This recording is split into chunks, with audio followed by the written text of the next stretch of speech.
మలేషియాలో కోనసీమ జిల్లా వాసి ఇబ్బందులు పడుతున్నారు. బతుకు తెరువు కోసం మలేషియా బాట పట్టిన రాంబాబు బిగ్ టీవీని ఆశ్రయించారు. తాను ఎదుర్కొంటున్న ఇబ్బందులను బిగ్ టీవీకి వాట్సాప్ ద్వారా తెలిపారు. పిల్లల చదువు కోసం ఇంటి కోసం మలేషియా వెళ్లినట్లుగా బిగ్ టీవీకి షేర్ చేశారు. మలేషియా వెళ్లడానికి 2,50,000 అప్పు చేసినట్లుగా తెలియజేశారు. 12 గంటల పాటు డ్యూటీ చేస్తూ తనని ఫుల్గా వాడుకుంటున్నారని వాపోయారు. కేవలం పావు గంట మాత్రమే రెస్ట్ ఇస్తున్నారని, సెలవులు కూడా లేవన్నారు. రెస్ట్లెస్ జాబుతో విసిగిపోయినట్లు రాంబాబు తెలిపారు.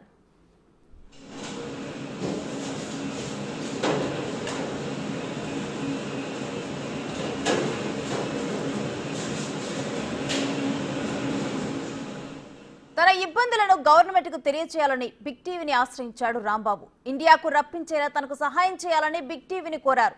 తనను ఆర్థికంగా చేయూతన ఇవ్వాలని విన్నవించుకున్నాడు. స్వరాష్ట్రానికి వచ్చి ఏ కిరాణా షాపులో కూరగాయల దుకాణమో పెట్టుకుని బతుకుతానని వీడియోలో తెలిపాడు.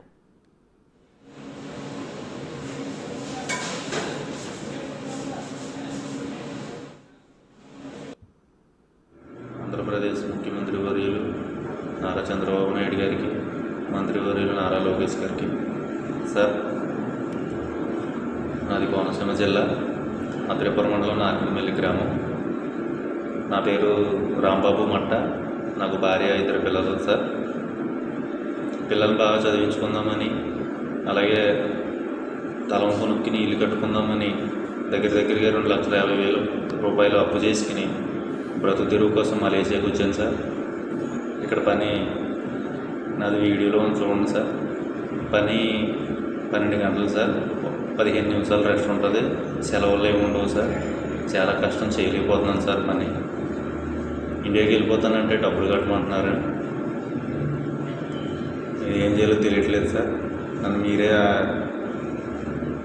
ఆదుకోవాలి సార్. నన్ను మీరే ఇండియాకి రప్పించి నన్ను ఆర్థికంగా ఆదుకుంటారని కోరుకుంటున్నాను సార్. ఇండియాకి వచ్చిన తర్వాత కిరాణా కొట్టు, కూరగాయల కొట్టు పెట్టుకుని బతుకుతాను సార్. నా ఫ్యామిలీని పోషించుకుంటాను. దయచేసి నన్ను ఆదుకుంటారని మిమ్మల్ని కోరుకుంటున్నాను సార్.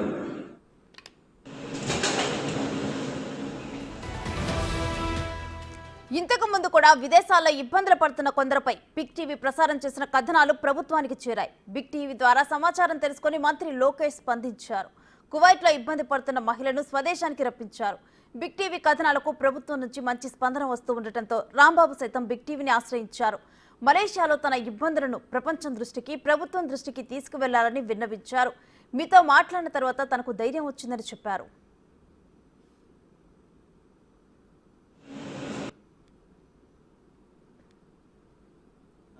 నాకు చాలా ధైర్యం వచ్చిందన్న. ఇప్పుడు ముందుగా మీకు నమస్కారం అన్న. నా ఫోన్ రిసీవ్ చేసుకుని మాట్లాడినందుకు నాకు చాలా ధైర్యం వచ్చిందన్న. ఇప్పుడు ముందుగా మీకు నమస్కారం అన్న. నా ఫోన్ రిసీవ్ చేసుకుని మాట్లాడినందుకు నాకు చాలా ధైర్యం వచ్చిందన్న. ఇప్పుడు ముందుగా మీకు నమస్కారం అన్న.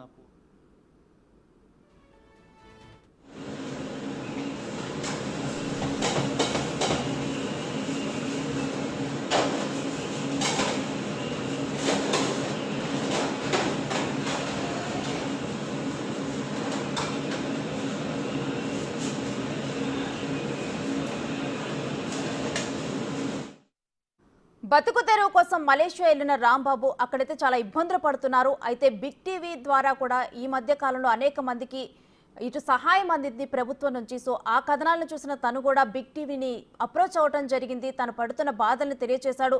అసలు ఏంటి, తను ప్రజెంట్ అక్కడ ఉన్న సిచ్యువేషన్ ఏంటనేది కూడా మన రాంబాబుతోనే మాట్లాడి తెలుసుకుందాం. మలేషియా నుంచి ప్రస్తుతం తన లైవ్ లో సిద్ధంగా ఉన్నాడు మనతో మాట్లాడేందుకు. నమస్కారం రాంబాబు గారు. నమస్తే మేడం. మీరు అంటే మలేషియా అసలు ఎప్పుడు వెళ్ళటం జరిగింది మీరు? మేడం అది మే నెల 26వ తారీఖుని బయలుదేరింది మేడం. మే నెల 26వ తారీఖుని బయలుదేరి తర్వాత Chennai Trichy airport madam. Okay. ఒక 29వ తారీఖుని ఫ్లైట్ ఇచ్చారు. తర్వాత ఇక్కడికి వచ్చిన తర్వాత ఫ్లైట్ దిగ్గానే మలేషియాలోనే ఎయిర్పోర్ట్ తీసేసుకున్నారు. ఓకే. అంటే ఒక ఏజెంట్ త్రూ మీరు వెళ్ళారా? అవును మేడం, ఆయన మామూలుగా ఇంతకుముందు ఎవరికైనా పంపిస్తానంట. ఆయన మామూలుగా లోకల్ ఏజెంట్, ఆయనకి మళ్ళా ఇంకొక వేరే ఆయన ఏజెంట్ ఉన్నాడు. ఉమ్, ఆయన పెద్ద ఆయన ద్వారా ఆయనకి డీల్ చెన్నై ద్వారా ఈ డీల్ జరిగింది మేడం. ఎట్లయితే పంపిస్తున్నారు కదా అన్న ఆశతోటి అయితే వెళ్ళాము. ఓకే, అంత బాగానే ఉంది అనుకున్నాము. ఇక్కడికి వచ్చాము. ఇక్కడికి వచ్చిన తర్వాత మలేషియా కొలాలంపూర్ సిటీ మేడం. కానీ సిటీ నుంచి 300 కిలోమీటర్లు ఇంకా ఎదరికి ఎక్కడికో, ఇది జోహార్ బహ్రు అంటే ఇది. ఉమ్, అక్కడ రెస్టారెంట్ అంటే ఒక డాబా టైప్ ఉన్నాయి మేడం. అందులో వర్క్ 12 గంటలు డ్యూటీ. ఓకే. మేము ఇక్కడంతా ఎవరికి ఇంకా తెలుగు అంతా తమిళ వాళ్ళే ఉన్నారు. వాళ్ళ లాంగ్వేజ్ వచ్చేస్తే వాళ్ళకి కొంచెం సులువైన పనులు ఇస్తున్నారు. లాంగ్వేజ్ రాకపోయిన వాళ్ళకి ఇట్లా నా వీడియోలో ఇచ్చినట్టు అది ఎందుకు చెప్పుకోవడానికి చాలా బాధగా ఉంది మేడం. రాంబాబు గారు, ప్రస్తుతం మీరు బాధపడకండి. అక్కడ జరుగుతున్న సిచ్యువేషన్ ఏంటో క్లియర్ గా చెప్పండి. సో దట్ మీకు బిగ్ టీవీ ప్రేక్షకులకు కూడా మీరు పడుతున్న బాధ అర్థమవుతుంది. అండ్ ఇది ప్రభుత్వానికి చేరి మీకు సహాయం అందడానికి హెల్ప్ఫుల్ గా ఉంటుంది. సో ప్రెసెంట్ మీరు అక్కడ ఫేస్ చేస్తున్న సిచ్యువేషన్ ఏంటనేది క్లియర్ గా చెప్పండి. ఎందుకంటే మీరు ఆల్రెడీ బిగ్ టీవీతో మాట్లాడారు, ఒకసారి స్పందించడం జరిగింది. అండ్ మీరు కూడా ధైర్యంగా ఉన్నారని చెప్పారు. సో ఇప్పుడు ధైర్యంగా క్లియర్ గా మాట్లాడండి. అక్కడ మీరు ఏ సమస్యను ఫేస్ చేస్తున్నారనేది. అసలు మీరు ఇక్కడ నుంచి వెళ్ళేటప్పుడు ఆ ఏజెంట్ అక్కడ ఏ వర్క్ చేయాల్సి వస్తుందని చెప్పారు? అక్కడికి వెళ్ళిన తర్వాత మీరు ఏం వర్క్ చేస్తున్నారు? అక్కడ ఎన్ని గంటలు పనిచేస్తున్నారు? మేడం అది 12 గంటల డ్యూటీ అని చెప్పారు. 11 గంటల డ్యూటీ అని చెప్పారు. 11 గంటల డ్యూటీ అని చెప్పారు. కాకపోతే సెలవుల గురించి అసలు ఏం చెప్పలేదు మేడం. సెలవుల గురించి ఎప్పుడు చెప్పారంటే ఫ్లైట్ ఎక్కుతాము అనగా నేను అడిగాను, ఏంటింది సెలవులు లేవంటే ఎలాగంటే సెలవులు ఉండవు, ఇంక ఇష్టమైతే వెళ్ళండి లేకుంటే లేదు అన్నగాడికి మాట్లాడారు. సరేలే, డబ్బులు కట్టేసాం కదా, ఇంక వెనక్కి వెళ్ళిపోయిన నలుగురు నానా మాటలు మాట్లాడతారు ఇంటి దగ్గర అని ఎట్లా కొట్లా చేసుకుందామని. మేడం నేను వెళ్ళడానికి కారణం ఏంటంటే మేడం, నేను మా ఊళ్ళో రావులపాలెంలో ఐసిటిసి గూడెంలో చేసుకునేవాడిని. రోజుకి 450 రూపాయలు ఇచ్చేవారు అక్కడ. అది లోకల్ స్కూల్ పిల్లలకి చెక్కీలు అండ్ మళ్ళా లోకల్ బాలింతరాలకి అటుకులు ఈ కూడా మాట మేడం. అందులో పని చేసుకునేవాడిని. కాకపోతే బరువు పని ఎక్కువ, బస్తాలు 50 కేజీల బస్తాలు పైకి లేపడం తెంపడం వల్ల నాకు భుజం ఒక రోజు నిప్పుగా అనిపించి ఏంటి అని హాస్పిటల్కి వెళ్ళాను. హాస్పిటల్కి వెళ్తే ఎక్స్రే తీశారు. ఎక్స్రే తీస్తే లోపల ఎముక అరిగిందమ్మా, నువ్వు బరువు పని చెయ్యొద్దు అని చెప్పారండి డాక్టర్ గారు. ఎట్లా కుటుంబాన్ని పోషించుకోవాలని ఆలోచించి సర్లేని ఆయన అట్లా అప్పులు గట్రా చేసుకుని 3 సార్లు మెడికల్ కొంచెం తేడా అట్లా చూపించి మళ్ళా చెన్నై మెడికల్ గంపల మెడికల్ చేయించుకుని సర్లే అక్కడికి దూరంగానే వెళ్తే కొంత పని ఏమన్నా తేలిక పనులు ఏమన్నా దొరికితే కుటుంబం అన్నా చూసుకుని పిల్లలు బాగా చదివించుకుని వెళ్ళి స్థలం ఏమన్నా కొనుక్కుని ఇల్లు కట్టుకున్నాం అని ఆశతోటి వచ్చానండి. వచ్చిన తర్వాత ఆశ నిరాశ అయింది. ఏం చేయరు దేవుడా, బ్రతు దేవుడు ఎంతమంది. అంటే అక్కడికి వెళ్ళిన తర్వాత మీరు ఇప్పుడు ఫేస్ చేస్తున్న ఇబ్బందులు ఏంటి? అసలు ఎన్ని గంటలు పని చేస్తున్నారు? మలేషియాలో పని గంటలు ఏ విధంగా ఉంటాయి? మీతో పాటు ఇంకెవరైనా ఉన్నారా తెలుగు వారు? వాటి గురించి డీటెయిల్స్ ఏంటి? అంటే మేడం 6 గంటల నుంచి 6 గంటల వరకు మేడం డ్యూటీ. ఇప్పుడు నాకైతే నైట్ డ్యూటీ. నేను ఇంకా నిద్రపోలేదు. ఇలా మీరు లైవ్ లోకి వస్తానన్నారని ఇట్లా 6 గంటలు అయితే నేను వెళ్ళాలి. ఇప్పుడు టైం మన ఇండియాకి ఇక్కడికి 2.5 గంటల డిఫరెన్స్. దీని ముందు ఉంటుంది టైం. వెళ్తే 12 గంటల డ్యూటీలో మేడం ఇంకా ఫస్ట్ నుంచి ఇంకా ప్లేట్లు కడిగే పని ఇస్తారు మేడం. అది 3 తొట్టుల కింద ఉంటాయి. 2 కెమికల్ వేయాలి. అందులో 2 కెమికల్ వేసి ప్లేట్లు తీసి కడిగి మళ్ళీ లాస్ట్ మంచినీళ్ళు దాంట్లో వేసి తీస్తా ఉంటాం సార్. దానివల్ల ఏమవుతుందంటే చేతులు కాళ్ళు వాటర్లోనే 12 గంటలు అలాగే నానిపోతూ ఉండాలి మేడం. అంటే కంటిన్యూస్ గా కూడా ఈ 12 గంటలు కూడా మీరు కేవలం తిన్న పాత్రలను కడగటం ఆ పని మాత్రమే చేస్తారు? కంటిన్యూస్ గా చేస్తూనే ఉండాలి రెస్ట్లెస్ గా? అదే పని మేడం, అదే పని. భోజనానికి 15 నిమిషాలు టైం వస్తుంది మేడం. ఆ భోజనం చేసేసి మళ్ళీ వెళ్ళిపోవాలి డ్యూటీ. ఇంకా మళ్ళా ఉదయం అయ్యేంత వరకు ఇంకా అట్లా చేస్తా ఉండాలి. 1 గంటలో ఇంకా పని అయిపోతుంది అన్నప్పటికీ ఇంకా క్లోజ్ చేసుకుంటాం మేడం పొద్దంతా. ఇట్లాగే వెళ్ళటం రావటం.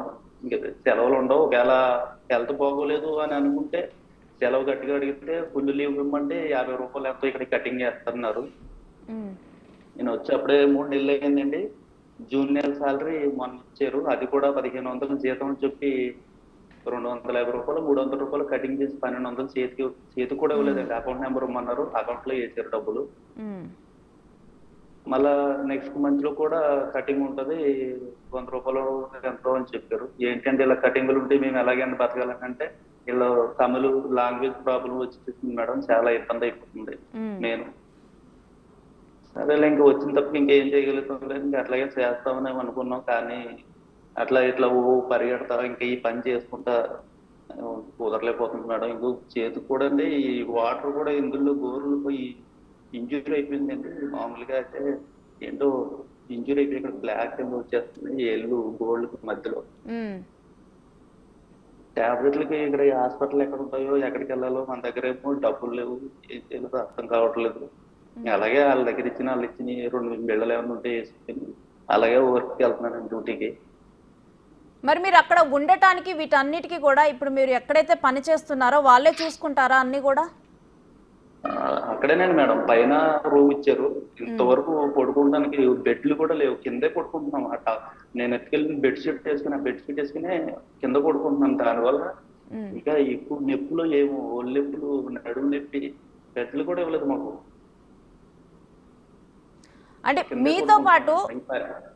మీతో పాటు ఇండియా నుంచి ఇతర రాష్ట్రాల నుంచి కానీ తెలుగు రాష్ట్రాల నుంచి కానీ వచ్చిన వారు ఎవరైనా ఉన్నారా కనీసం మాట్లాడటానికి? తెలుగు వాళ్ళు వచ్చామండి, రావడానికి 4-5 మాకు వచ్చాం. కాకపోతే వీళ్ళని లొకేషన్ చేంజ్ చేసేసారండి.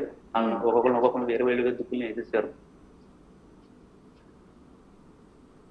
సో ప్రెసెంట్ మీరు ఈ 12 గంటలు కూడా కంటిన్యూస్ గా పని చేసి వచ్చిన తర్వాత చివరికి పనుకునే టైంలో అసలు మీ సిచ్యువేషన్ ఏ విధంగా ఉంటుంది? ఉంటుంది మేడం, రూమ్ లోకి రాగానే ఒళ్ళంతా నొప్పులతోటే ఉంటుంది. రూమ్కి వచ్చిన తర్వాత కనీసం పడుకుందాం అంటే ఏ మామూలు ఫ్యాన్లు మేడం, ఫ్యాన్లే తిరుగుతున్నాయి అక్కడ. ఓన్లీ ఆ బెడ్లు కూడా లేవు. వెళ్ళి స్నానం చేసి వచ్చి ఇంకా కిందే బెడ్షీట్ వేసుకుని అట్లాగే పడుకుని మళ్ళీ లేచేటప్పటికి ఒళ్ళంతా నొప్పులు. మళ్ళీ వెళ్ళాలా మానాలా అంట ఆలోచన చేసి చాలా కష్టంగా ఉంది మేడం. ఇది ఏం చేయాలని తెలియక మిమ్మల్ని ఆశ్రయించాను. అంటే కేవలం మీ పరిస్థితి ఈ విధంగా ఉందా, లేకపోతే ఆ రెస్టారెంట్లో పనిచేసే వాళ్ళ పరిస్థితి కూడా అదే విధంగా ఉందా? అంటే కనీసం ఏదైతే శాలరీ వాళ్ళు మాట్లాడారో అది కూడా ఇవ్వట్లేదు అని చెప్పి మీరు అన్నారు. అంటే పర్సనల్ అంటే కటింగ్లు ఉంటాయమ్మా. నాకు ఆఖరికి సిమ్ కొట్టి ఇచ్చారు మేడం, సిమ్ కొట్టుకి ₹10 కట్ చేసేసారు కదా, అది కూడా చెప్పలేదు మాకు. కటింగ్లు ఉంటాయమ్మా ఈ సిమ్ కొట్టుగా, సిమ్ కొట్టుకి ₹10 కటింగ్ అయిందన్నారు. మళ్ళా మీకు ఏదో ట్రైనింగ్ ఇచ్చామన్నారు. మాకు ట్రైనింగ్ ఏమీ ఇవ్వలేదు. రూమ్ లో కూర్చోబెట్టారు ఆ 3 రోజులు. వేరే డ్యూటీ ఇవ్వలేనని చెప్పి 3 రోజులు కూర్చోబెట్టారు. ట్రైనింగ్ అన్నారు, దానికి ₹150 డబ్బులు అన్నారు. తర్వాత లీవులు అన్నారు, లీవులకి ₹150, ₹100 లీవులు కటింగ్ అన్నారు. ఏం అర్థం అవ్వట్లేదండి ఈ సిచ్యువేషన్. చాలా మంది వచ్చిన వాళ్ళు పాతోళ్ళు ఉన్నారు, తమిళ వాళ్ళు అంతా తమిళనాడు వాళ్ళు, వాళ్ళు అలవాటు అయిపోయింది ఆ లాంగ్వేజ్ కి చేసుకుని వెళ్ళిపోతున్నారు మేడం. కొంతమంది అయితే చాలా మంది కూడా వెళ్ళిపోవడం కూడా జరిగిపోయింది ఎమ్మటనే డబ్బులు కట్టేసి. నా దగ్గర అయితే ఇంకేం లేక అలాగే ట్రై చేస్తున్నాను 2 నెలల బట్టి నుంచి. ఈ తూర్పుగోదావరిలో అప్పుడులో లోకల్ యాప్లో కొంతమంది నెంబర్లు వచ్చినాయి, ఎమ్మెల్యేల నెంబర్లు. వాళ్ళందరికీ మెసేజ్లు ఇచ్చారు, ఎవరో రిప్లై ఇవ్వలేదు మేడం. ఒక మండపేట ఎమ్మెల్యే జోగేశ్వరరావు గారితో ఒకసారి ఫోన్ లో మాట్లాడితే మీ ఎమ్మెల్యే కొత్తపేట ఎమ్మెల్యేకి ఫోన్ చేసుకో అని చెప్పారు మేడం. ఆయన నెంబర్ లేదు మా ఎమ్మెల్యే బండారు సత్యనారాయణరావు గారిది. మరి మీకు బిగ్ టీవీని ఆశ్రయించాలి అనే ఆలోచన ఏ విధంగా వచ్చింది రాంబాబు?